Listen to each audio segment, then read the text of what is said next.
TNN many times, and I'm very happy to meet you in person, and it couldn't be a better place than on the front row. It sure is, Carl. Tell me about, you got to jump George on the start. It'd be pretty hard to get around him on the outside on lap 1, so you just got to try to hang in there for a while? That's exactly right. George's been racing a long time, and I've known George, been friends for years, and we're just going to race as hard as we can and see what happens. Okay. All the best. Carl. Steve, take it in. On the inside of row number 2, we find the blue and white number 15 car of Mike Stefanik. He is the 1989 Winston Modified Tour champion. Brock? Well, Steve, starting mid-pack as Reggie Ruggiero is a defending champion in this race and has run very well, won here before. Reggie, I'm sure you'd like to start a little closer to the front, but that means you got to be a little patient at the beginning, huh? Yeah, last year in this race in the springtime, I started 17th and won the race. In the fall here, I started 18th and finished 2nd. So starting in the back isn't a disadvantage, being that 200 laps is a long time here at Martinsville, and we should be good at the end of the race. Have you decided on when you're going to make your stop? It all depends on the racetrack today. We haven't practiced today yet, so we're going to go out there to practically a green racetrack, and if the car is going good, we'll probably stop, you know, after the mandatory lap 75 pit for gas, tires, whatever we need, and continue from there. If the car isn't going, we'll be in earlier. Okay, all the best. Best of luck. One of the champions here, Reggie Ruggiero. Steve? Well, Brock, another driver who had a tough time in qualifying, the 1990 Winston Modified Tour champ, Jamie Tomeno, in the number 2 car. He is clear back in the 19th position.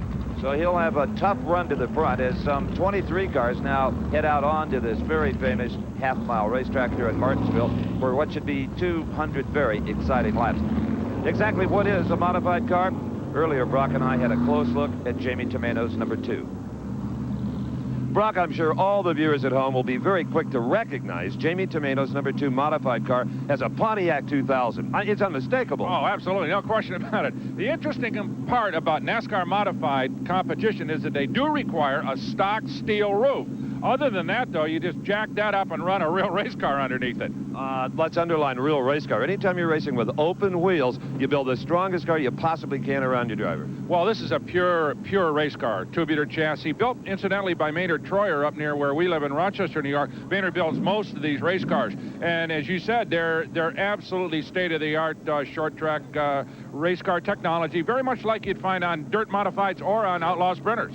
The rear suspension is pretty straightforward. These adjustable coilover shocks. It's a solid rear axle with a quick chain so you can run varying lengths racetrack, and what they call a torque arm that stiffens everything up. And speaking of stiff, no driver, Jamie included, would run one of these cars without these heavy-duty Nerf bars all around it.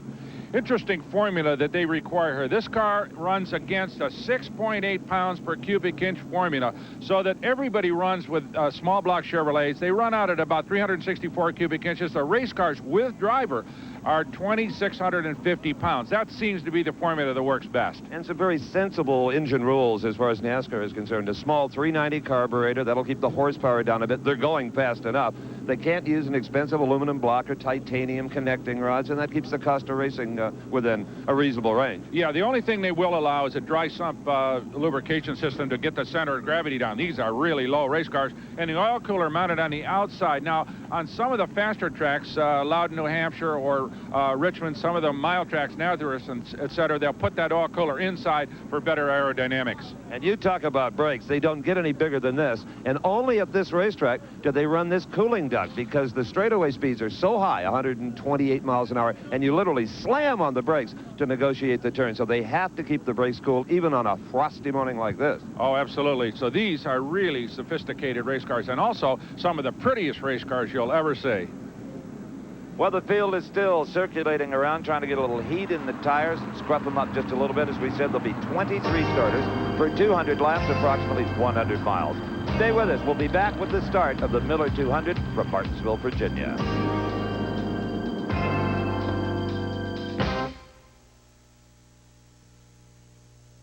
Brought to you by GMC Truck. It's not just a truck anymore.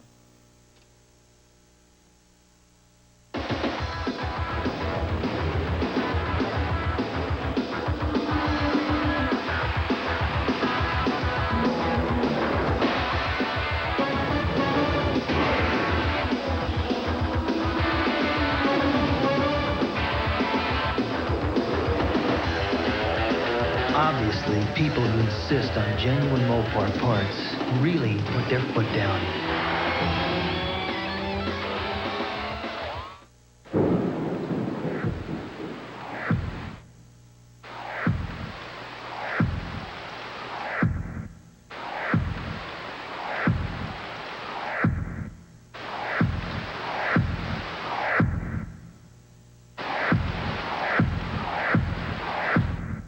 Only one wiper blade has the aerodynamic shape that gives you perfect rain sweeping pressure even at performance speeds. Aerofoil, the leading edge in wiper technology. If only your tires could talk. It's so tiring. He babies the car, then abuses me with messy vinyl cleaner. Hey, I'm rubber. No-touch tire care. Ooh, nice foam. Introducing No Touch Tire Care, the first product to clean, shine, and protect tires in one easy step. No scrubbing, no dirty rags, no mess. Yeah, clean and shiny. Oh, no, bad doggy. Go away. Treat your tires right with new No Touch Tire Care. On the surface, it's a perfect neighborhood. But beneath the surface, there could be trouble brewing in the septic system. Ask anyone who's had a backup. Regular maintenance, including Rid-X, helps keep your septic system free-flowing and helps prevent backup. Use Rid-X once a month. No better way to face the day. The morning belongs to Skin Bracer Aftershave. Its cool, brisk tingle really gets you going. And what a great scent. Skin Bracer. No better way to face the day. Find it. Back at Martinsville, Virginia, ready for the start of the Miller Modified 200 as this field of low-slung NASCAR Modifieds tries to heat up the tires on a rather chilly day here, Steve Evans. It is. That's, I think, why they're taking a little longer, possibly, to get some heat in the tires so they don't have any problems right at the start due to black attraction. Geographically, these cars come from the northeast and the southeast, but the power of numbers belongs with the north, mainly because I think, Brock, there's more races up there, more race tracks of this type. Yeah, one of the regulars from down south is right here in Rocky Mount, Virginia. Satch Worley is going to start back in the 10th spot, one of the most popular of all the drivers. You know, over the years, this series has produced some of the greats. Bobby Allison was a champion a couple of times in this series, and of course, the great Richie Evans, who actually, unfortunately, died here in this racetrack in 1986, won this title 9 times. He is the great name in recent years in NASCAR modified competition, but in the early days, guys like Red Byron, Bonnie Flock, Joe Weatherly were champions in this series. So it has produced some great drivers over the years. And it takes a tremendous amount of courage to drive these cars. I feel, Brock, you just can't come out and make a mistake and bang off the wall with a steel stock-bodied car. These things, they'll bite you. They will. They're very fast automobiles. And as we said in that earlier piece, very sophisticated race cars. We are ready for a green. We have a start for the Miller Modified 200, and they thunder down into turn number 1. And already there are problems. Doug Heveron, number 3, who started in the 4th position, was diving down into 1 and apparently was cut off 99 Tom Ayer. So NASCAR style, they'll race back to the starting line as the yellow flag flies. We don't complete a lap here, but remember now, yellow laps count here under the 200. And we also have an interesting pit stop rule. They must make one stop during the event, at least after 75 laps. That is required, and they've got to raise at least 2 wheels off the ground. So they'll throw a jack under the car and kick the right side or the left side off the ground for a second and get back underway. But they'll also put fuel on board during that stop. Well, Brock, some of the drivers I've talked to, they may be over-ambitious, but they hope to run all 200 laps and do nothing on that mandatory pit stop other than put daylight under those 2 wheels. No fuel, no rubber. We'll just have to see how it goes. Exactly. But it is required that they do make that stop. As the cars continue to weave down the front straightaway, again, we said earlier, it's rather chilly here today, so they're going to try to keep as much heat in those tires as possible. As they get this little bobble down here in turn number 1 between Doug Heveron and Tom Ayer cleared up. Heveron, a longtime super modified driver up in the Northeast, comes down and runs the modified cars a lot as well. So Heveron goes to the back. He was up front among the starters in the qualifiers, but no longer. As they're formed up one more time, getting ready for the green, coming down through the sweeper, and there's Kent on the throttle off turn number 4. You bet. Number 21, George Kent, got a beautiful restart. He leads the field down into turn 1. Mike Stefanik, number 15, falls in behind him. 75, Carl Pastiriak, and 25, Jan Lady. Down the back straightaway, Kent leads them. This is the place where they're going to have to pass here under hard braking going into these tight corners here at Martinsville. Little bobble there on the part of Stefanik, but he holds in line as they sweep down this long front straightaway. Tight corners here at Martinsville and long straights on this half-mile oval. Well, someone described this track as 2 big turns connected by 2 drag strips, and I think that's pretty accurate. Here you can see that Kent has pulled out a little bit of a lead on Pastiriak, but as they come off turn number 4, Carl dives right up against his Nerf bar. So it looks as if maybe Kent's got a little bit more power down the straights, but the Pastiriak seems to be able to handle a little bit better in the corners now. And Brock, you can really see the braking here. As they go into those turns, they're hard on those giant brakes we showed you earlier with the ducting to keep them cool. Braking towards the end of this race could be everything. If you have plenty of it, you're liable to win. If you don't have any, you're liable to crash. Yeah, absolutely. The guys are, you can be sure right now, are being very, very careful with their brakes. They're not going to use them up in the early stages of this race. They're going to be very patient. I think everybody right now is just kind of easing along, trying to get comfortable with the racetrack, getting the setup correct, the way they feel the best way to run this racetrack. You notice it's pretty much a one-groove racetrack, although you can get a little bit high in the corners, but everybody's being patient right now, not trying to make any mistakes and use those precious brakes up. And back in the 4th spot, 25, Jan Lady, number 7, Tom Baldwin in 5th, 0, Richie Gallup in the 6th spot. They're all running pretty much nose to tail. Yeah, so far it's been a little bit of a parade, and we're going to see that, I expect, for the first 25 or 30 laps until we start to get some tire wear and some brakes being used up here a little bit. And some folks are going to start getting a little aggressive. The yellow number 4 there in the 10th spot, that's Satch Worley. He's starting to make a move as he pokes his way up amongst the leaders. You can really tell in the pack who the real anxious drivers are. You'll see him come right up on that dirt bar. Maybe even give the guy a bit of a shot. Right.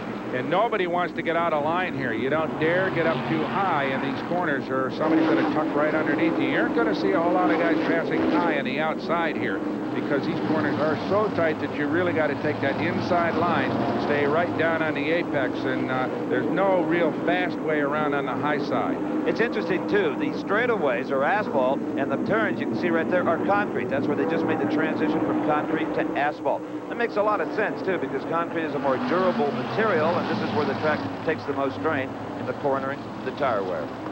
Okay, we got a car stopped on the inside of turn number 2 as the leaders come down into turn number 4. We'll have a caution out, and there is number 36, the Mike Iwanitsko car, also smoking. So I would imagine we're going to see a yellow here, Steve. Oh, I think so. When they smoke that badly, generally means they're putting some oil down on a racetrack, and oily tracks and open-wheel cars just do not mix. Stay with us. We'll be right back with the Miller Modified 200 from Martinsville, Virginia.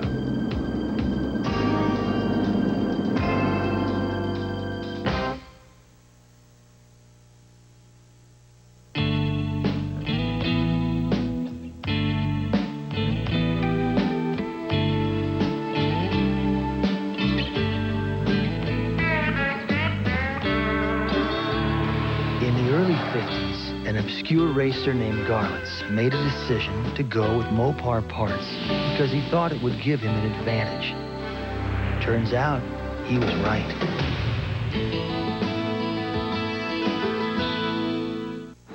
Another wimpy sandwich. Not me. I've got Vintage Farms Deli Loaf. It's got real sliced meat chunks. Still going. Nothing outlasts the Energizer. They keep going and going and going. Kelly LeBrock reveals the essence of man. Hard to define, easy to know. When he holds you close, it's in the way he smells. Brute, the essence of man. Come on, put it on. The Statler Brothers, like you've never seen them before. This fall, country's most awarded group comes to TNN. I get so lonely when I dream about Every Saturday night, join the Statlers for the music that made them famous. counting flowers on the wall. That don't bother me at all. Variety. I can't believe it. Comedy. And superstars. So don't rock the jukebox. Play me a country song. That night I knew a lady wearing tight-fitting jeans. Plus, the show's musical family takes a fond look at yesteryear. Dang, gonna take a rope and hang. It's country's finest hour, the Statler Brothers Show. Coming this fall to TNN, the Nashville Network.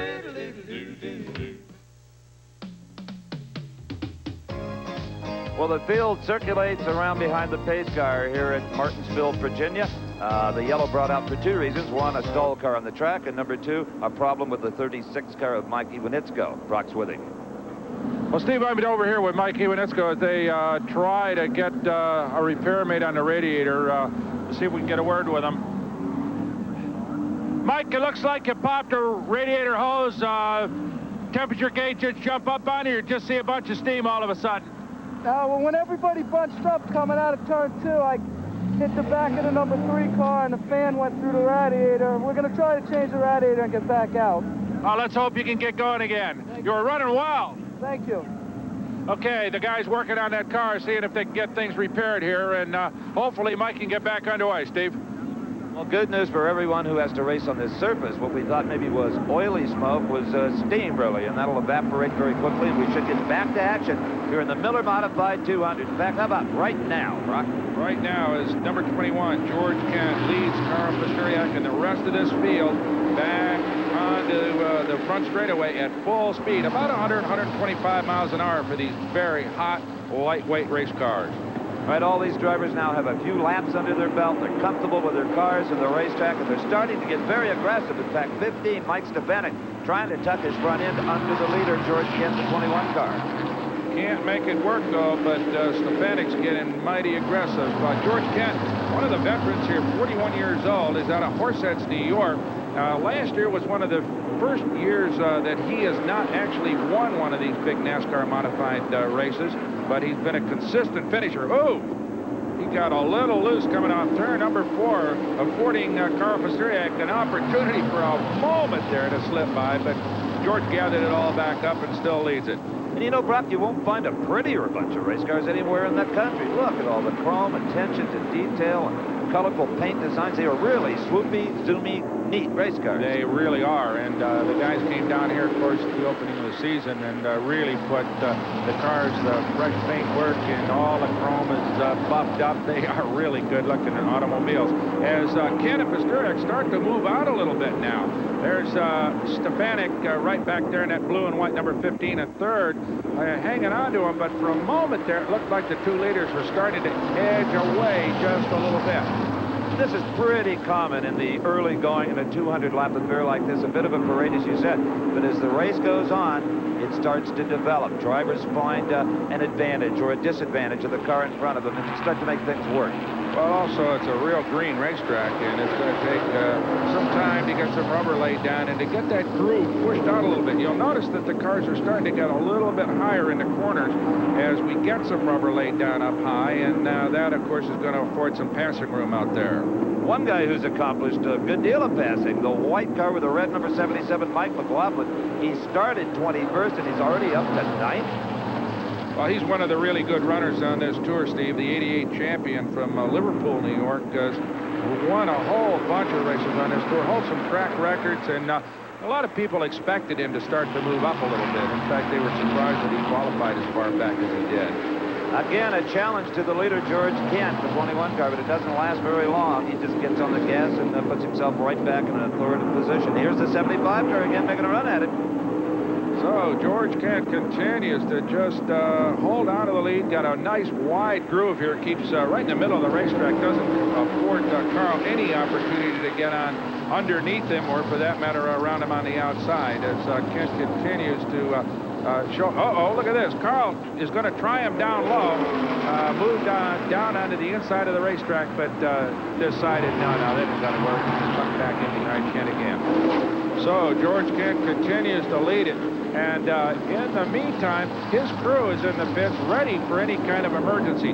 earlier, Steve had a look at their setup for the pit stop that's upcoming. No one expects to pit other than that mandatory stop-and-go kind of thing we talked about earlier. But let's remember, these are open-wheeled race cars, and suspension bits are very vulnerable if you touch the wall or maybe even another car. So if George Kent's car has to come in, the 21 machine, his crew is ready and very organized in that department. These rectangles of plywood drilled with holes, very versatile. They can attach all the suspension pieces and grab exactly what they need. Here's the right rear. All they have to do is cut these tie wraps to yank off whatever they need. Over here is the right front. They've got left rear and left front. Very interesting idea, and even little finger holes right here, so they're easy to carry around. Quite a tip.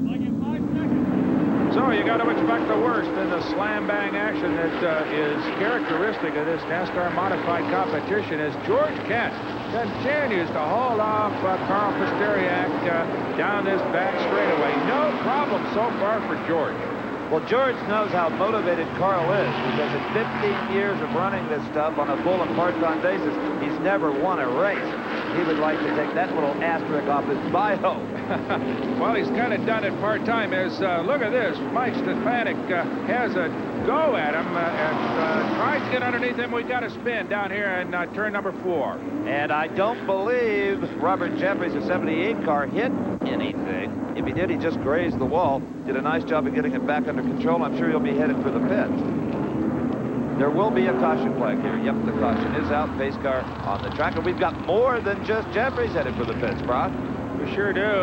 That's the 15 car, the third place automobile of Mike Stefanik coming in for pit stops. And they're going to change the right side rubber on that automobile. So he obviously was not happy with the setup, and they're going to take a little extra time to make that change. So as the field circulates under caution, let's go down to Steve Evans, who's with George Kent's crew chief, Art Berry. Well, Art, so far, so good. So far from the flag, you've led it. Yeah, so far we lost our power steering on the second lap when George is having the time driving right there. And especially with the nerve for that 75 car constantly pressuring him. Right. Well, we hope we'll be all right. The car is going very well other than that. Well, we've got some cool weather as far as physical exertion. He should be all right unless his arm's tired. Well, he's in pretty good shape, so let's hope he can do it. And we hope he can, too. All right, so concern in the George Kent pit as the power steering's out on that race car. We'll be back for more racing at Martinsville, Virginia, right after this.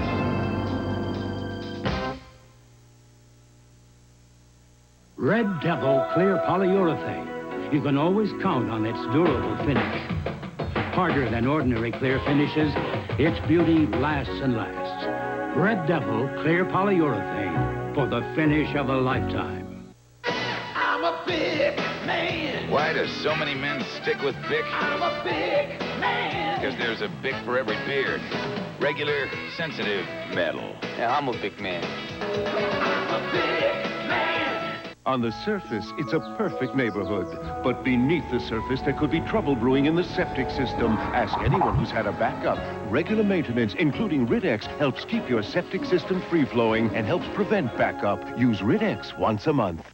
Hi there, it's Katie and Nell. We hope you're having a wonderful weekend, and we hope also you join us on Monday. Oh, we have a great show. 3 hours of the best in country music videos. And, you know, I think it'll happen again Monday. Yeah, we'll hope you fall into it with us right here on TNN.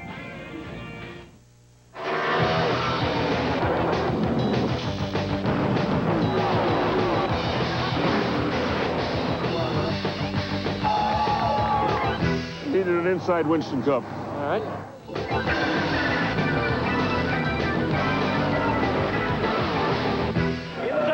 Cup all the way, right? Inside Winston Cup Racing, Sports Sundays at 11 a.m., 5 and 9 p.m., and again at 12:30 a.m. Eastern on TNN. The pioneers of stock car racing forged a rich tradition of exciting competition. Finally, the first book ever devoted exclusively to the sport's colorful early days. If you're a real stock car racing fan, you've got to own this book. Hi, I'm Ned Jerry. I have a lot of fond memories about those early days in stock car racing. That's why I'm so excited about this series of books, 40 Years of Stock Car Racing. In Volume 1, the thrilling first decade of stock car racing comes back to life in more than 300 pages of racing summaries, box scores, and hundreds of rare photos. 40 Years of Stock Car Racing. It's your complete source for NASCAR's formative years. If you're a real stock car racing fan, you've got to own this book. Have your credit card handy and call toll-free 1-800-238-9300 or save COD charges by sending $24.95 plus $2 shipping and handling to 40 Years of Stock Car Racing, P.O. Box 10030, Stamford, Connecticut 06904.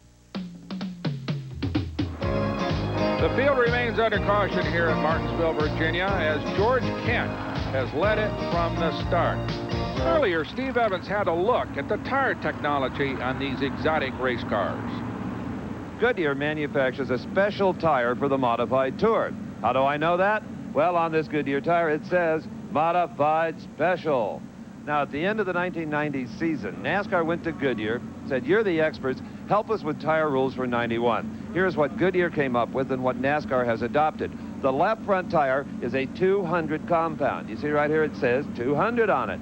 Now, that is a softer tire, can be run in the left front because that tire has less wear and tear than the other three corners. Now, on the other three corners, you're going to run a harder compound tire, or a R500, as it says right there. Now, all of this was done for safety reasons, for economy. Everybody runs the same tire, no one has an advantage, and these tires were developed to last the entire event. All laps run, there'll be no tire changing if everything goes well. Now, these are bias-ply tires, which means that stagger is still an important part of the chassis combination. In other words, you can run bigger tires, taller tires on the right side, anywhere from 2 to 6 inches, to help that car turn left. All right, the field picking up speed. The NASCAR officials have indicated a green flag is about to wave as Kent leads them off turn number 4. But on the outside, the black 75 of Carl Pisteriak gets a great launch down into turn number 1. They're side by side. Carl on the outside, on the high side, comes off turn number 2 to take the lead. And let's remember, 21 George Kent, who has led, well, from the drop of the flag, has had no power steering since the very first lap. That may be starting to show. It's not as bad as your passenger car when you lose steering. It's not that hard, but you lose a lot of finesse. It's still not easy. Look at this. This is the number 8 car, that red automobile of Jeff Fuller. He is by George Kent as well and moved into the 2nd spot. So Kent beginning to falter now. Now, Jeff Fuller has made his way from the 9th position into 2nd, and it's interesting, he's had very little track time. He could not be here for qualifying. Greg Sachs qualified that car into that 9th position. Fuller showed up this morning, jumped in it, and look at him run. And look at Mike McLaughlin back there in that white 77. He is beginning to challenge George Kent as well for the 3rd spot. George Kent falling back considerably. That 0 car, that's Richie Gallup, who gave him a little shove down the front straightaway. Gallup trying to get by him on the high side, McLaughlin down on the low side. So both those guys seem to be running very much in contention, and Kent is holding them off as best he can. And I think there's more there than just the loss of power steering. What do you think, Rod? I think so, because he's definitely fallen way off the pace. And it looks as if Gallup is going to try to get by him right now, as George Kent, who, as we said earlier, sat on the pole and seemed to be almost unbeatable or untouchable in the opening laps, is now falling back to 3rd place and is trying hard to hold off Richie Gallup. Well, Richie Gallup has seen other cars get around George Kent, and he'd like to do the same thing. He tried it down low. His car got a little twitchy on him there, and he might have had to get off the pedal. Here he's going to try to outbrake George Kent. Gets right up on him, comes down low, and Kent cannot keep that car down in the groove, Brock. Cannot keep it down. So we've got a groove beginning to develop here too. As you can see now, some people can get by on the high side. It doesn't work for Gallup at this point. In fact, Kent has moved down a little bit to regain or retain that 3rd spot. But Gallup seems to move up on him in the corners, and sooner or later, I would imagine he's going to push his way by. Well, that red 0 car, Richie Gallup, is loose. You see that? He got up high and almost completely lost the car. He did lose some positions. He sure did. He got loose, and the 28 car, George Brunhosel and Jan Leahy, both got by him, and that hurts a lot. Here comes Carl Pisteriak, the 75 car, the leader, into the pit. And we have just passed the 75 lap mark. So now there was his mandatory pit stop completed. As you can see, it didn't amount to much. It sure didn't. Just the 2 wheels off the ground as the rules require, and that's it. Back underway. Here comes the 8 automobile of Jeff Fuller sitting in the lead right now. Let's see how the Jackman works here. That's the secret. Get it off the ground and back down and underway. Oh, trouble in turn number 1. And it's the 0 car of Richie Gallup. We saw how loose that machine was before we went to our pit report. Well, he'll be headed for the pits to try to get something straightened out there and keep it off the fence. Stay with us from Martinsville.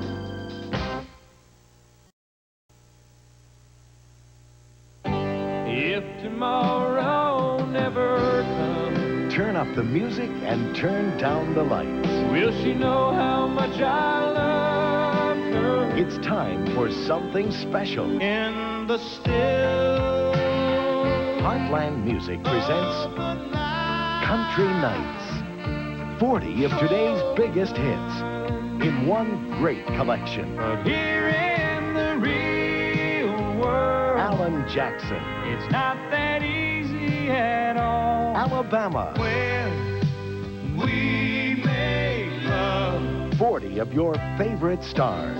our love is deeper than the holler, Randy Travis, stronger than the river. Ricky Van Shelton, I'll leave this world loving you. The Judds, Why not be when the nights get cold? Why not be when you're growing Reba old? McEntire, When whoever's in New England's through the heart with and you. soul of today's country. Let's fall to pieces. From George Strait to Don Williams, Just as long as I have you, 40 great songs, 4 big albums. don't close your eyes. But Country Nights is not sold in stores. Twinkle, twinkle, lucky star. Please stay tuned to order. To order, call toll-free 1-800-525-6600 to save all COD charges and pay only $19.98 for records or cassettes or $24.98 for 2 compact discs, plus $4 shipping. Use your credit card or send check or money order to Country Nights, P.O. Box 94040, Oklahoma City, Oklahoma. Remember to save all COD charges, send check or money order, or use your credit card.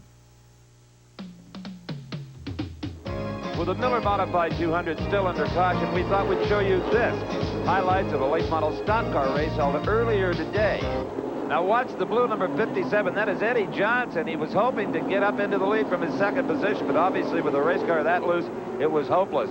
So our congratulations to Jay Fogelman, the white 8 machine, who took the win. He's from Durham, North Carolina. He was the late model stock car winner earlier today here in Martinsville. And Brock, as you well know, late model stock car racing is a way of life in this part of the country. You can't pass a gas station without one parked in the bay. No, you'll see them everywhere. It's a wonder they don't drive them on the roads. As we get ready for a restart here with a Miller Modified 200 under caution here, we still got Carl Pisteriak in the 75 car leading it, while his brother is sitting back in the 8th spot. But speaking of brother acts, Steve, while Jeff Fuller sits in the 2nd spot, Rick in the number 44 automobile started way back in the 27th spot and has moved all the way into 5th. Well, Jeff Fuller has won 2 of the last 4 races held here at Martinsville. His younger brother, Rick, has never won here, so he's trying to uphold his end of the family honor. We have got a restart, and 75 Carl Pisteriak has got his hands full with number 8, Jeff Fuller, the red car, takes the lead. Jeff Fuller has got the lead over Carl Pisteriak. And you know, we mentioned that Jeff Fuller was not even here to qualify that car, Brock. He has got to be exhausted. He flew in from Australia and barely got here in time. If you've made that flight, you know what exhaustion is. You sure do. That automobile, though, really hooked up and set up well by Greg Sachs. Of course, has run these cars on an awful lot of occasions and is one of the finest of the Winston Cup drivers. So that number 8 automobile breaking free of the field right now. And here we can see clearly the interval between the red number 8, Jeff Fuller, he's the leader, back to the 21 car of George Kent in the 3rd position. Well, you'll remember that Reggie told us before the race that he was unconcerned about his mid-pack starting position, and that he was going to steadily move up to the front, and that he is doing as he continues to challenge George Kent for that third spot. Remember now, Kent struggling along without power steering in that race car, and that is making it harder and harder for him to hang on to that number 21, especially with an old pro like Ruggiero and that red 69 right behind him. Well, I think Reggie Ruggiero's confidence is well-founded, Brock, because he did indeed win this race 1 year ago. He knows his way around the old Martinsville half mile. There's the 25 car, that orange automobile back there being challenged on the outside by the 77 of McLaughlin. Can't make it work as they come off turn number 2. But look at 69 here, Reggie Ruggiero. He is challenging George Kent for the third spot, and he has got him right there.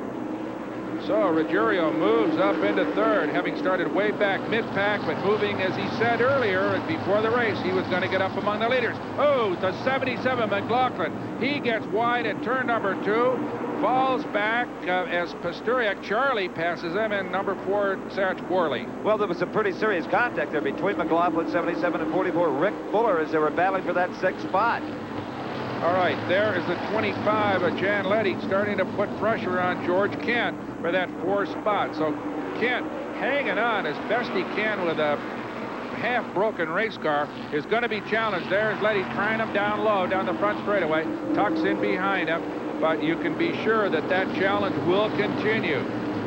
Kent coming off turn number 2 gets a little high. There's an open door for Letty. Does he do it? Oh, nose to nose down the back straightaway for a moment, but then they tuck back in, and he holds on. But Letty comes back at him down the front straightaway. Still got that low groove, and can Kent hold him off this time? Unlikely, as they go around turn number 2, and Letty goes by Kent, as does the 44 car of Fuller. So George Kent showing some strain from that lack of power steering at this point, Brock. When he gets some caution laps to rest up a bit, he charges hard until I think he gets a bit arm weary. Oh, that race car is really cumbersome without, these are 2,600-pound race cars and nose heavy to begin with. As the 69 car of Reggie Ruggiero is passed for 3rd spot by the 25 of Jan Letty. And here the 44 car of Rick Fuller, he gets by him as well. Now it's George Kent coming by.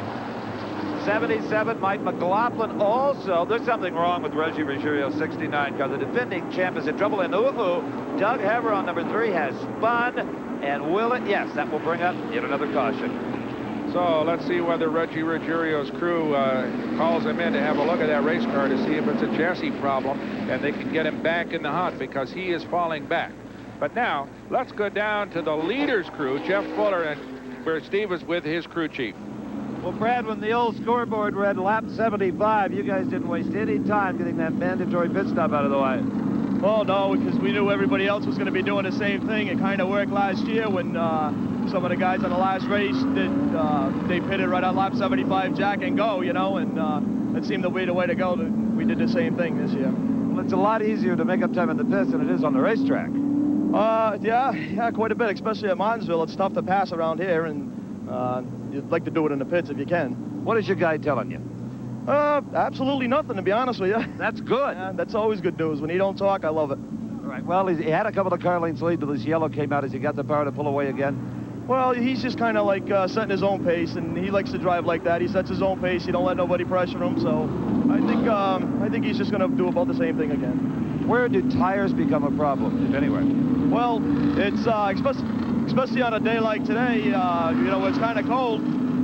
You know, we should have known by now if they were going to blister, and everybody else's tires look real good so far, so I think we're in good shape. Keep on trucking. So as we head toward the halfway mark here on this famed Martinsville half mile, we'll be back with more of the Miller Modified 200.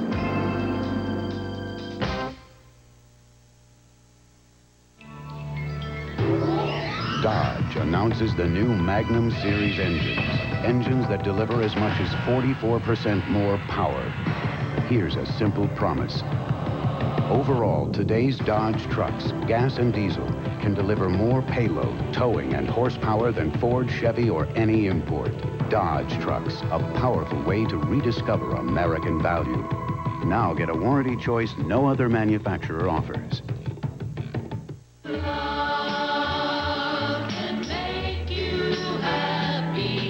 precious and few are the moments. These are special songs to us. Great hits we still love to hear today, but just can't find on many albums. Until now, introducing Rare Gold, a special collection of 40 pop classics. Smile a little smile for me. Just call me angel of the morning. When will I see you again? Rare Gold has 40 original hits by the original artist. Here's more.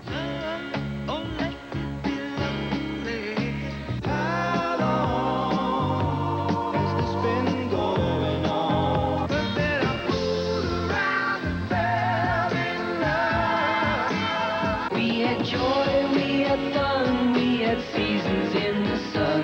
The sailors say, Brandy, Rare Gold on 4 LPs or 2 cassettes for $19.95. 2 CDs, $24.95. Here's how to order. Have your credit card ready and call toll-free 1-800-238-9300. That's 1-800-238-9300. Or send $19.95 for 4 LPs or 2 cassettes, or $24.95 for 2 compact discs, plus $4 shipping and handling to Rare Gold, P.O. Box 10030, Stamford, Connecticut 06904. Here at Martinsville, Virginia, we are still under caution in the Miller Modified 200 and have just reached the halfway point. 100 laps. And all of a sudden, our pole setter, number 21, George Kent, has another problem. We told you about his lack of power steering. Now, Brock, he has got a flat tire as the green comes out. What a tough break. He had a couple of laps under caution to get in and change that tire. Suddenly, as the green came out, the left rear tire goes down on him, and the crew goes to work to make that change. That was horrible timing for George Kent, and is going to cost him any chance of winning this event. What a tough break. As the crew goes to work, these tires are rather difficult to change. They're not really set up for this kind of work, and these crews are not anywhere near the kind of level that you'd find in Winston Cup competition. The red number 8, Jeff Fuller, he leads it, but right on his bumper, 75, Carl Pastiriak, and having a tremendous run is the 25 car of Jan Leedy. Jan does not run the entire Winston Modified Tour, concentrates on a weekly basis at places like Shangri-La Speedway and upstate New York. Whenever he does show up, though, well, you can see, he's more than just competitive. That 44 car, that is the Rick Fuller automobile. That's the old Reggie Ruggiero car. It was one of the more famous cars in this league, and he has put it up among the leaders. And as tires wear, the cars start to get a little loose, some of them. And you see more bouncing around and bouncing off of each other, for that matter. That's right. This is really rough and tumble kind of automobile racing on the short tracks that these guys generally compete on. As we watch Fuller lead Pastiriak, you know, Carl has been either first or second this entire race. There's been a lot of movement around him, but he's sort of stayed right in that position. He started second, got in the lead for a little bit, and now he's just kind of sitting there in that second spot again. And if he wins, it will be his first ever, as we mentioned earlier. What a thrill that would be for us and him. Well, right now he's got to contend with Letty right behind him in that orange and white number 25 as they head down into turn number 1 through turn 2. Letty sticking right on Carl's rear nerf bar there as Fuller, though, continues to just stretch it out. No real problem. Letty gave him Carl a little tap there right in the middle of turn number 3 and 4, and he fell back just a little bit. And now Fuller is faltering ever so slightly. He seems to be, though, just setting his own pace. And now, let's get out of the pits with Steve. In case there was any doubt as to the flat tire on the 21 car, here's why it went flat. Obviously, contact with another race car, possibly the wall. We can see probably the wall as the tire is completely shredded here. You can see the cord showing. The wheel down here is badly bent up. They had no choice but to bring it in with some new rubber. Tough break for George Kent as the race continues down there. That is Satch Worley in that yellow number 4, one of the local guys and a major favorite here at Martinsville. He's trying to get past that lap car. That's 36, Mike Ewanetsko. Remember, he crushed his radiator early in the going and came in, got it changed. He's way down in the standings, but as you can see, he's definitely standing on the gas. And so is George Brunholzer, the 28 car, as he is trying to mount a charge against Tony Ferrari, the 31 car, trying to get him on the outside. There you can see George working that high side of the racetrack, almost getting tucked up against the fence there. As Ferrani in that blue and white number 31 moved him outside a little bit, and George is kind of stuck on that outside groove as the yellow number 4 of Satch Worley leads that group down into turn number 1. Satch Worley, Brock, is the only one of the guys from south of the Mason-Dixon line that runs the entire Winston Modified Tour. He goes up into New York, Pennsylvania, and anywhere they run. And last year was voted the most popular driver in the entire tour. One of the big favorites as we go back to the race for second, and that is Pasteriak still being challenged by the 25 car of Jan Letty on the high side, down low. Now he tucks in behind Carl as they go down the back straightaway. But Letty showing a lot of power. In fact, I think he could probably get by him with a little more room in the straightaway, Steve. He seems to have a little bit more power. But Carl showing a lot of savvy in keeping that race car down nice and low in the corners, and that makes it impossible for Jan to get by. You know, this is one racetrack where you can really see any significant difference in power. There's Letty moving up on Pasteriak again. And it's incredible how equal these power plants seem to be, Brock, and more importantly, how reliable. We haven't heard an engine out there yet even dropping a cylinder. That's right. Well, they're carrying relatively small carburetors. They don't require really radical setups on the engines, and they're very, very reliable race cars, and very strong, too. And when they're this even, that puts the driver into the picture big time. Sure does.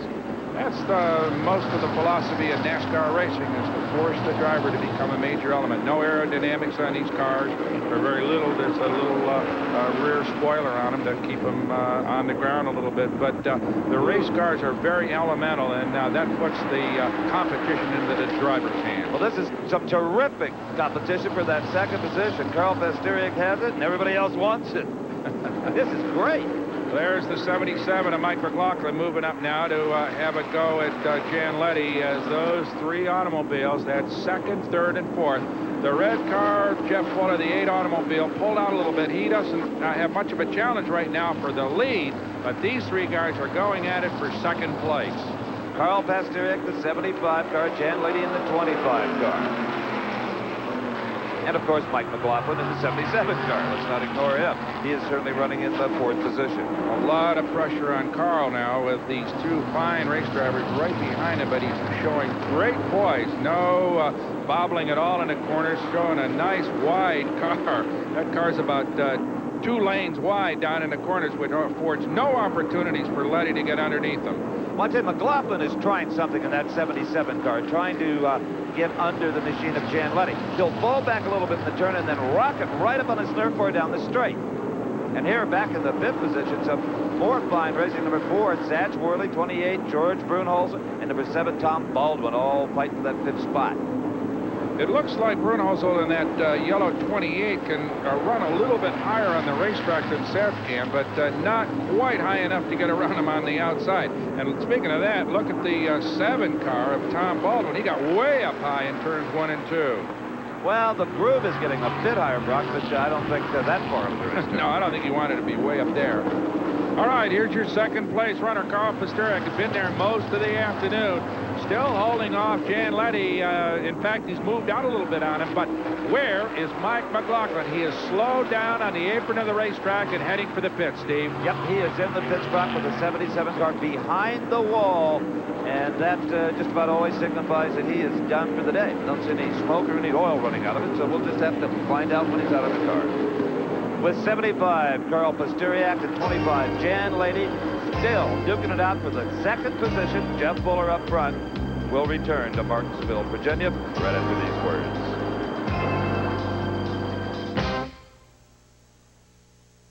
The Mustang. Wild, carefree, spirited, a proud symbol of America's heritage. It was the inspiration for the legendary Ford Mustang sports car, the sexiest car of the 60s that became an instant classic. Now, through the Danbury Mint, you can own a magnificent replica of the car that took America by storm and made automotive history. This exquisitely crafted model of the 1966 Mustang will captivate you with its extraordinary workmanship and meticulous attention to detail. Hand-assembled from over 140 parts, its body, chassis, drivetrain, and engine block are painstakingly crafted in heavy die-cast metal. The body hand-sanded, hand-painted, oven-baked, then hand-waxed to a gleaming finish. Meticulous in every detail, its precisely fitted doors open and close. The hood lifts to reveal its engine block, chromed air cleaner, even painted battery caps. So realistic, you can almost feel the incredible power of the Mustang's 289 cubic inch V8. No detail is spared to assure the most precise reproduction of this automotive legend. From the distinctive Mustang grille to its unique rear profile with triple panel tail lamps. Under the trunk lid, even the spare. Inside, two-tone seating, a sporty steering wheel that actually turns the wheels, even a 4-on-the-floor stick. Underneath, more incredible detail, right down to the dual exhausts and gas tank. Each of its 143 parts is inspected, polished before painting, then hand-assembled by skilled craftsmen. It's hand-waxed and buffed to original showroom luster, then shipped with a certificate of title registered in your name. Call now to bring this magnificent model into your home. Available only by subscription through the Danbury Mint, this superb replica may be yours for far less than you'd expect to pay for a collectible of such extraordinary quality. Use your credit card and call toll-free. We'll ship your Mustang. Charge your account just $29.50 a month plus shipping for 3 months. Satisfaction guaranteed. Call 1-800-521-4200.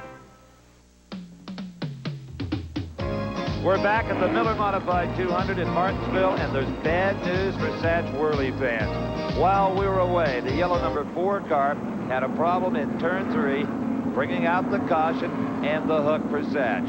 So the Rocky Mount, Virginia driver is in the pits. The field is still under caution and will be so for a little while. Let's go to Brock. Well, Steve, we're looking at Mike McLaughlin's number 77 here. Did such a good job. We watched him come out of the 22nd starting spot and poke it right up near the front. Great pit stop early in the go, and I talked to Mike Chase. He said you guys figured you really had it handled, and all of a sudden. Yeah, they did a real good job getting me in and out. I think we went in like 5th or 6th and come out 2nd among the cars that fitted.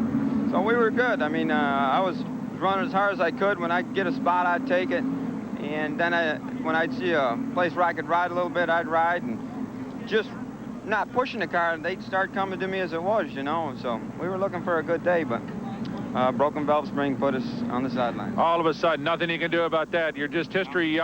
The race car was hooked up real well. Racetrack a little chilly, but everything came to you pretty well after you got the tires warmed up. Yeah, I'll tell you, the racetrack's fast. It's not backing up at all. I think because of the cool day, and it was fun racing out there today. But all right, now I'm going to put you on the spot. You've been running with you walked right through the pack, watched everybody else out there. Who do you think can do it now? Jeff Fuller seems to be about the strongest. He's always pretty strong here, and it looks like today could be another good day for him. Well, we're sorry you're out. We'll be seeing you soon. Okay, thank you. But you got to agree with that observation from Mike McLaughlin. Jeff Fuller does look to be awfully strong. And look at this. Down in the pit area, Satch's guys aren't about to give up. They're going to try to get that car back in this Miller Modified 200. Of course, they've lost a lot of positions, but at the end of a full season, the points you gain going back out after something like that can mean the difference. Jeff Fuller in front, Carl Pastiriak in the 2nd place, Jan Lady, the 25 car, George Brunholzl, the 28 car, and Tom Baldwin, number 7, round out the top 5. Brother Rick Fuller in 6th, Philip Smith, Reggie Ruggiero in 8th, Mike Stefanik who started up front at 9th, and Tony Ferranti round out the top 10 as we take a green flag one more time here at Martinsville, Virginia. Jeff Fuller in the 8 car leads him down into turn number 1, Charlie Pastiriak, Jan Lady in the 3rd spot. That yellow 28, though, George Brunholzl from Long Island, Steve, he started way back in the 22nd spot and has worked his way up into 4th. So George is really running today. Well, what the leader, number 8, Jeff Fuller, would like to see right now is no more caution flags. As hard as he's running, he'd like to build up a big lead and take it to the winner's circle. But late in the going, drivers getting a little tired, tires becoming a bit worn. If we don't have another caution, it'll be the miracle of the season. Well, Fuller appears to be just pacing himself enough now. As you can see, Pastiriak has moved in right behind him, but Fuller in the 8 car appears to have sufficient strength to move out when he wants to, but I'm sure he's pacing the car. Remember, the brakes are a major factor here. Tires a factor, of course, and you don't want to use them up. So Jeff Fuller showing a lot of patience, not trying to run away from the field right now. And when you run nose to tail like this for the lead, as the number 8 and 75 car are doing, you hope that the guy behind you has as good of brakes as you do, because the last thing you want is to be punted from behind. Oh, believe me, it takes a lot of concentration to lead a race like this, because you know that you've got a couple of guys all over your rear bumper will get by in just the slightest bobble, and Jeff Fuller has to show an awful lot of concentration, a lot of discipline to run just quickly enough to save the running gear, and yet not bobble or in any little slight mistake is going to permit Carl to get by him. Oh, yeah, and I think any race car driver will tell you it's much easier to run in second place as Pasturiak is right now than have all the pressure of being... Oh, and look at this. Jan Leedy, the number 25 car, a perfect example of what we were talking about earlier, comes up and just kind of rams it back with Pasturiak's car. There, again, maybe a brake situation or just a momentary lack of concentration, but that's what you don't need to happen to you. Yeah, and it punished Liddy a lot more than it hurt Carl because he fell back a little bit because of that bunt. All right, here's the fight for the 7th spot. That's the 44 car, Rick Fuller. The number 1 car, Philip Smith. The 36 car, that's a lap car. That's Mike Iwanitsko. Remember, he made the stop for the radiator change. 69, Reggie Ruggiero, and the 31 car, Tony Ferrandi. Brock, in all fairness, I think we should point out that these cars normally play to very big crowds here at Martinsville. Today, it is very cold, very windy, and extremely uncomfortable to be a race fan, and I think that accounts for the gaps in the grandstand. No question. I think the warmest place in the whole stadium is inside one of these automobiles. As we go back to the race for the lead, the 8 car, Jeff Fuller, continues to lead it. No major problems. Moved out a little bit, as a matter of fact, on the 2nd and 3rd place automobiles. So Charlie Pasturiak continues to pursue him, but unable to make any kind of a serious challenge. His most serious problem comes right behind him from Jan Leddy, who is all over him in the corners. And it seems that when he really wants to, number 8, Jeff Fuller, can abuse his tires just a little bit and pull out a 3 or 4 car length lead over Carl Pasturiak. Jeff Fuller really has this race in hand right now. No question about that. As we watch him speed down. Oh, trouble in turn number 1. That is the 4th place automobile. George Brunhusel of the 28 car got wide in the corner and spun. At 36, Mike Iwanitsko also spun. I don't think the two were related. Just coincidentally happened to spin in approximately the same area, but that's going to bring out a caution. There it is. Well, that's a tough break for George Brunhusel. I said earlier, started way back in 22nd spot, worked his way up to 4th. Let's take another look at it. There you see him in the yellow automobile. Looks like he gets a little wide coming into the corner. Maybe a brake locked up on him, but he was way high into turn number 1. Couldn't get it tucked down inside and just lost it as he entered the corner. No damage, race car not hurt, maybe he flat spotted a tire. He may have to come in for an examination there. And the tire, there you can see up in entering turn number 2, that is Iwanitsko, who also got out of control. No apparent damage to either race car, though. So there's George Brunhusel being held by the NASCAR official down there on the start-finish line. He will start at the back of the cars on the lead lap. So with the field still under caution, let's go down to Steve, who's with Jeff Fuller's crew chief, Brad LaFontaine. Steve? Brad, you can almost smell victory here unless there's something I don't know.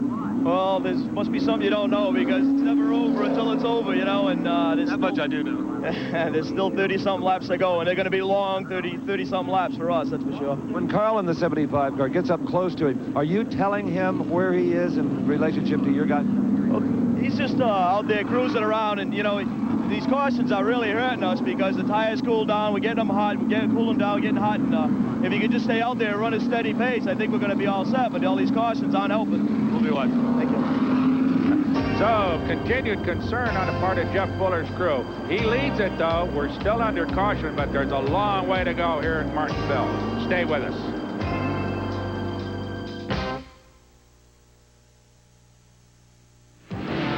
From some of the toughest tracks in the country, the best performance vehicles compete. All street legal, all pushed beyond their limits. For man and machine, it's a test of stamina, of endurance. Come along for the ride in this fast-paced racing series. Firestone Firehawk Endurance Championship, 10:30 p.m. Eastern, 9:30 Central, only on TNN Sports Sunday. The 34 Classic Street Ride. It's hot, available, very affordable, fun to drive, easy to assemble. Call 1-800-CLASSIC.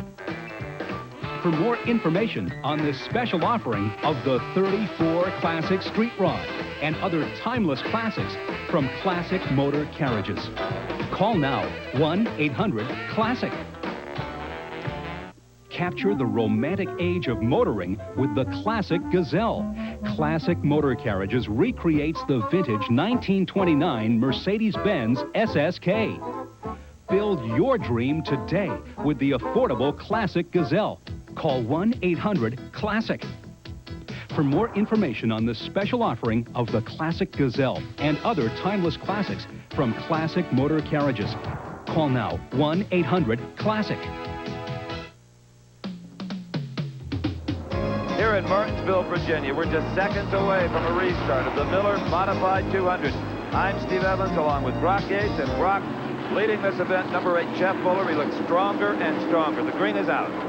Well, Steve, you remember Mike McLaughlin told us down in the pits, and he said Jeff Fuller appeared to have the strongest race car in the field, and every time he needs a little extra, he just seems to be able to pull it out. On that restart, he just pulled Carl Pasturiak down the front straightaway like no problem at all. And behind Pasturiak, running third, is Jan Lady, number 25, and Tom Baldwin, the New Yorker, has moved up very steadily, stayed on the lead lap, and now he's got a fourth position, kind of snuck right up there without anybody seeing him. Yeah, behind him is Mike Stepanek, who, remember, started way up near the front in third spot, fell back, has had his share of problems, but now beginning to move again. So we got a couple of new players up among the top 4. Well, it won't be too long before our leader of the Red 8, Jeff Fuller, will come up on some lap traffic. Might be interesting to see how he, and maybe more importantly, the man running second, Carl Pasturiak, handle all of that. Well, don't forget, though, these guys live in heavy traffic on these short tracks, so you can be sure that these guys are plenty used to weaving their way through slower race cars, because that is what short track modified racing is all about. Although, coming up ahead of the leader is George Brunhusel, who, remember, was running as high as fourth until he had that spin in turn number 1. So let's see what George does. George is going to let him right by. No problem there. He's going to hang down on the inside of the racetrack and let the leaders through. So George, I'm sure, disappointed, though, that he's not up amongst them, because he was running really well until that spin. Yeah, he really was, and it's got to be frustrating now to Carl Pasturiak, the 75 car, no matter what he tries. He tries out-braking him, he tries mashing the gas a little bit harder if that's possible. Nothing works on Fuller. Fuller can pull away from him whenever he wants to. Yeah, well, Carl has sure run well, though. He has started second, sitting in second. A couple of guys have got by him for the lead, including Jeff Fuller, obviously, but he has been able to hold off everybody. There is a spin in turn number 4, and a snap spin on the part of George Cannon, the 21 car, Steve. Well, George was the pole sitter, and look at George Brody, that thing around. He looks like he's got a Necker's knob on the steering wheel. Pretty impressive, considering he doesn't have any power steering in the car. Well, George, boy, that was a tight spin and a tight recovery, both places. George just snapped that car around. I don't know what happened to him. Let's take another look here. Well, I know one thing. He's got a future as a stunt driver if he ever gives this up. That was a beautiful, beautiful spin. Oh, he got tagged from behind. A little trouble noticing that. He got nerfed by Junior Miller in the 65 car. There again, probably a brake problem. But George, Junior got up on George real fast. I don't know whether George had slowed up or bobbled a little bit, but it seemed like George just overran him in the corner and then just tagged him. I don't think there was any intent on the part of Junior to do it, but he sure knocked George out of the running for a moment. Well, that's a fact. So let's take a look at our leaderboard and how they set up here at the Miller Modified 200. Fuller in the 8 car, Pasturiak. He's been second, it seems like, for a lifetime. The 75 car, Jan Lady in the 3rd position. And as we look at the standings back through the top 10, understand this. This is amazing. 11 cars, the top 11, are on the lead lap. There's not that many laps to go. We got a green, Steve, as Jeff Fuller leads them down off turn number 4 to into turn 1, and once again, no challenge from Carl Pasturiak back there in that 2nd spot. I'll tell you an interesting car to watch right now, one I am anyway, number 7, Tom Baldwin. He is back in the 5th position. He's been real steady and methodical all day long, and now he's trying to get a nose under 15 Mike Stepanek to try to pick up another spot. Well, he's been around a long time. He's a former winner here at Martinsville out of Long Island. Been running these kind of cars for 20-odd years now, so Tom sure knows his way around here, and apparently has found a handle on that race car because he is on the move right now. Well, Baldwin from Belport, New York, he's 43 years old, by the way, owns his own team. So if there's any problems with the driver, he can just fire himself, I guess. He was shut out last year on the Winston Modified Tour, and I'm sure that still bothers him. He's going to try to make up for it now, but I'll tell you what, if he can get by Jeff Fuller, he's definitely earned his money here today because Fuller right now just dominates this race. Once again, there you see this kind of takes about a half a car length lead on both straightaways over Charlie Posteriak. He'll back off a little bit in the corners, no doubt trying to save those brakes, but he is dominating. Well, meanwhile, back behind Baldwin, the 6th spot, it's number 1, Phil Smith with the 69, Reggie Ruggiero, the defending champion of this event. 44, Rick Fuller, followed by 31, Tony Ferrante. Rick Fuller is in Ruggiero's old car, an automobile run by Mario Fiore out of Agawam, Massachusetts. But right now, it's Fuller, Rick Fuller in that automobile is really doing a super job. There he goes on the outside of Doug Hebron in the 3 automobile. Look at Fuller up on the high side, Steve. He's running a high groove. That race car is really hooked up. Right in front of the 31 car, Tony Ferrante. He's going to challenge him in a couple of minutes. Ooh, in fact, he gave him a little tap. It's another tap down in the corner here, saying, hello, I'm right behind you, Tony. Pay attention.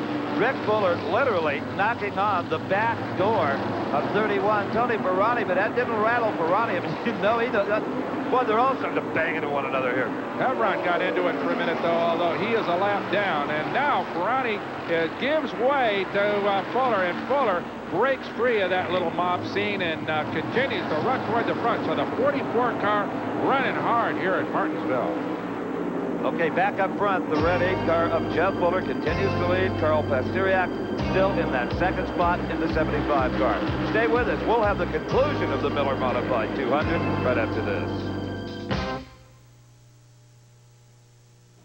Put your sweet lips a little closer to the phone. His beautiful voice is unforgettable. Let's pretend that we're together all alone. A legend for all time, Jim Reeves. Is it really over? For the first time, his most treasured recordings and biggest hits are in this 2-record collection.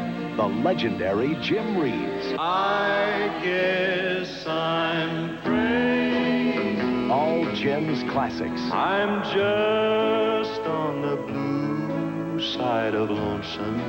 Welcome to my world. There'll never be a voice so pure and personal. Won't you come on in? Am I losing you?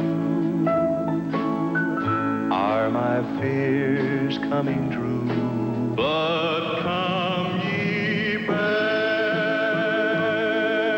when summer's in the meadow. All the songs you really love. I can't stop loving. You'll get 2 complete albums. Every day I reminisce. This is the most complete Jim Reeves TV offer ever. But remember, this beautiful 2-record treasury is not sold in stores. So stay tuned to order now. To order, call toll-free 1-800-223-9600 to save all COD charges and pay only $12.98 for records or cassettes or $16.98 for compact disc, plus $3 shipping. Use your credit card or send check or money order to Jim Reeves, P.O. Box 94040, Oklahoma City, Oklahoma. Remember, save COD charges by sending check or money order or use your credit card. Well, it's starting to get wild here in the closing laps of the Miller Modified 200 in Martinsville, Virginia, as Jeff Fuller in the 8 car continues to lead it, but he has a mob scene behind him, a bunch of guys trying to get around him. The 75 Carl Posteriak has been in 2nd most of the day, 25 Jan Letty in 3rd, 15 Mike Stepanek has come back from some problems mid-race, 7 Tom Baldwin, all up front, all with a chance for the lead, but believe me, It's Jeff Fuller who's got the race in hand right now. But speaking of Fuller, Steve, what about the 44 car of Rick, his brother? He's up at 6th spot, and he is running like a freight train. Absolutely, and you know, Jeff Fuller, his crew chief Brad LaFontaine, is getting exactly what he wanted. We've had a number of green flag laps. He said that's what we need to establish lead, hold on to it. Don't need a caution where the field can bunch up. Right now, though, it's pay or play time because there's no holding back. If the guys have been trying to save their brakes, take it a little easy on the tires, pace themselves a little bit, there is no time left for that. Right now, it's stand on the gas, get on the corners as hard as you can, use the brakes every bit as hard as you can. Forget about the tires because there is no tomorrow here. If you're going to catch Fuller, it's right now. And possibly even take a little bit of a chance, a teeny little gamble you might not have taken earlier on to pick up another position and try to get closer to Fuller. And one guy who is living by all of those rules is the 44 car, Rick Fuller. He's now putting pressure on number 1, Phil Smith, with 69 Reggie Ruggiero behind him. This is the best race on the track right now. Yeah, that's Ruggiero behind him in that 69, but it's Fuller who seems to be able to run on the high side here. Suddenly, that race car, that 44 automobile, running really well as he goes right around Smith to take over the 6th spot. Just swept around him like it was another class of automobile. And here back in 3rd position, 25, Jan Lady, 15, Mike Stefanik, followed by number 7, Tom Baldwin. Baldwin had been on quite a charge, but now a little bit stagnated. They get tougher to pass as you move up through the field. Yeah, everybody gets a little more obstinate. Nobody let anybody by. Nobody giving any slack here at all as the race now starts to unwind. And Fuller, as you can see, has moved right out of our picture. He is about 5 car lengths ahead of Carl Pisteriak back there in the 2nd spot, who in turn has about 2 car lengths on Jan Letty in 3rd place. And right now, Jeff Fuller is praying that there is no caution flag in the few laps remaining. Carl Pisteriak, he wouldn't mind seeing one where he can close up a bit and take one final shot at Fuller. That's right. That's really his only chance right now because he's definitely not going to run it down. Fuller either has to have some mechanical problems, cut down a tire, or there has to be a yellow for Carl to have any chance at all of moving up on him.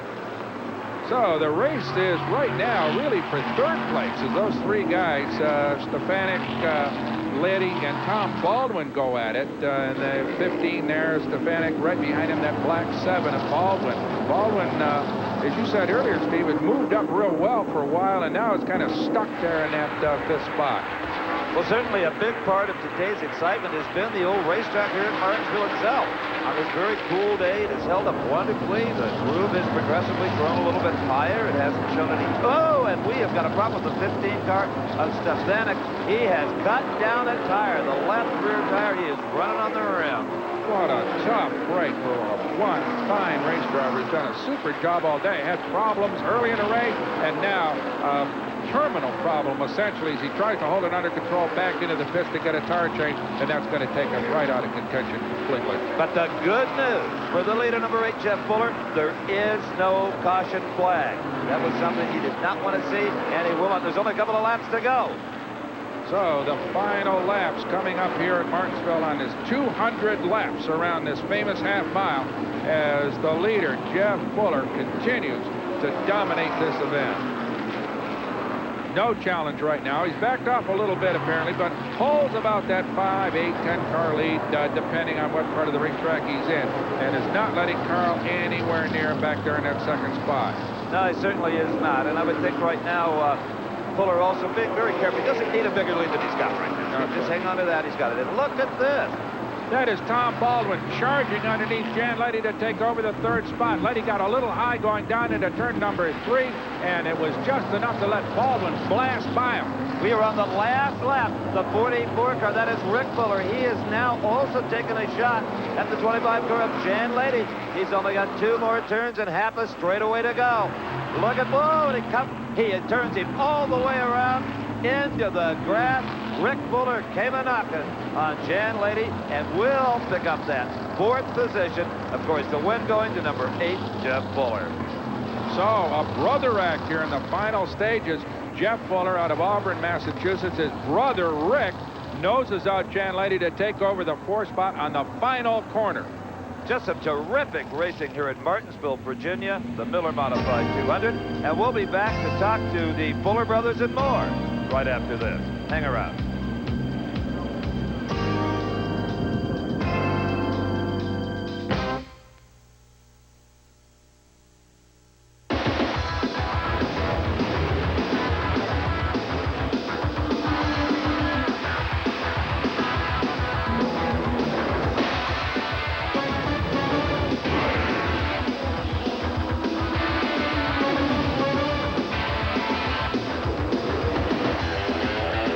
Obviously, people who insist on genuine Mopar parts really put their foot down.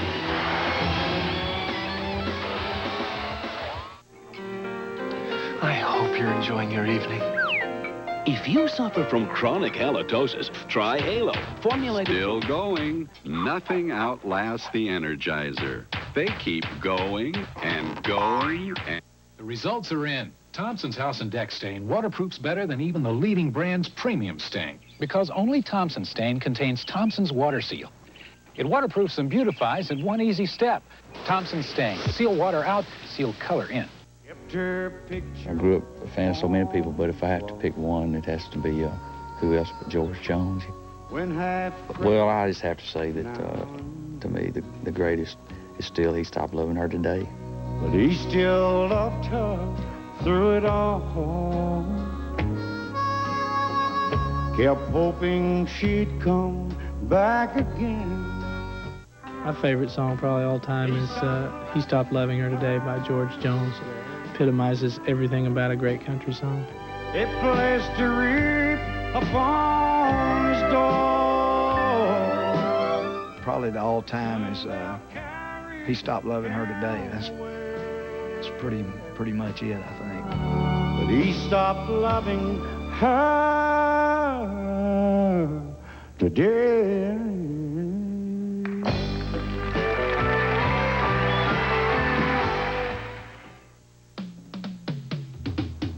Well, it's finally over here at Martinsville. 200 furious laps of racing around this half mile, and Jeff Fuller, Agawam, Massachusetts, wins it. Carl Posteriak second, Tom Baldwin in third. Rick Fuller, marvelous charge to the fourth spot in the closing laps. Phyllis Smith finishes fifth. Reggie Ruggiero sixth. Dove Hebron, long, hard day for him, in seventh. Tony Ferranti eighth. And Jan Letty falls back to ninth after running third most of the day on the last corner of the race. Let's go to Steve. Jeff Fuller has won the Miller Modified 200. Tremendous drive. I'll tell you what, I got the best bunch of guys working on the car. You know, I was over at Australia this week, and we won that NASCAR deal there. And I really appreciate Greg Sachs coming down qualifying the car. He did a fine job qualifying the thing ninth. I just showed up here late yesterday afternoon, and I got a couple practices in with the car, and we took it out, and the car seemed to push a little bit too much. So Pro Shock, one of our sponsors there, asked us to try a couple shocks on the front. We bolted them shocks on the front, and this car is unbelievable. I mean, you talk about running on the curb. This thing runs on the curb. The first 100 laps, you were very careful. You had confidence in the car. You could get it done. You picked your way through very carefully. Yeah, too early in the race. When I was in my younger days, I used to crash like that. A 200-lap race, you don't really need to do that at the beginning, you know. Like Dick Trickle says, you got to finish. You first have to finish first, and I learned that a long time ago. Words of wisdom for Mr. Trickle. Brock? Rick Fuller, I'll tell you, got to be the run of the day all the way into the top five from 27th in the back. We watched you come. Just nice, steady running, picking them off one at a time and a nice pace all day. Yeah, well, we started 27th, and we opted to go with that green flag stop and go, and it didn't work. We wore the right rear out, so with about 30 to go, we had to pit and put 3 tires on, and the car come around for us real good. What was the race about the way you expected it to go? I mean, obviously you were hoping to get up near the front, but did everything work other than that green flag stop? Everything worked great for us, like I say, except for I used up the right rear more than I wanted to. Mario and the 44 race team, they did a great job. The car turned well for me, and John Betts with McBetts Racing Engines supplied plenty of power for us. Good job. Congratulations, Rick. Thank you very much. Steve? But Jan, we really felt for you on that last lap. You ran that strong second for so long, and suddenly here came the 44 car. Yeah, well, we had a little trouble there at the end, I guess, but wasn't totally his fault. We lost a cylinder 3 laps from the end there, and I really wasn't sure I had a shot to win anymore, but we were in a good solid spot, and yeah, I pulled to the inside there on the last couple laps and thought anybody who had to get by could just go by, and I'd maintain what I could for the race, and I was a little disappointed that Ricky got into me like that, and I guess that's racing. Well, a good race overall from here at Martinsville. Great show by the modified drivers in the Miller 200. For Steve Evans, I'm Brock Gates. Thanks for joining us.